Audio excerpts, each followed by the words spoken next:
Hey gang, this is Dwayne from ITmasterkey.com, and today we're going to talk about what is penetration testing. So in today's world, security is of the utmost importance. So a lot of companies want to actually test to see how good their security actually is. So a lot of companies are actually hiring penetration testers, aka hackers, to actually come in and hack their organization.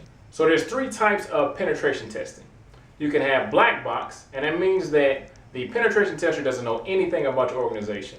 Doesn't know who the CEO is, doesn't know your network layout, doesn't know anything. So it would be exactly like if it was an attacker from outside the organization actually trying to attack your network. Then there's gray box testing. With this, you give the penetration testers some kind of information. So maybe you tell them the type of topologies that you're using. You tell them the type of devices that's going to be on the network. Just small little information, right?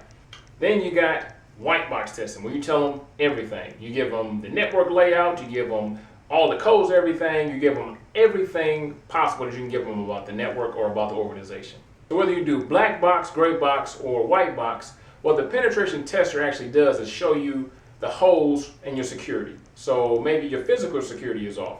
You always leave the back door locked, or maybe the actual network, the firewalls aren't up to snuff. The main purpose of a penetration test is to show you, okay, these are the things that's jacked up, and this is the stuff that you need to fix.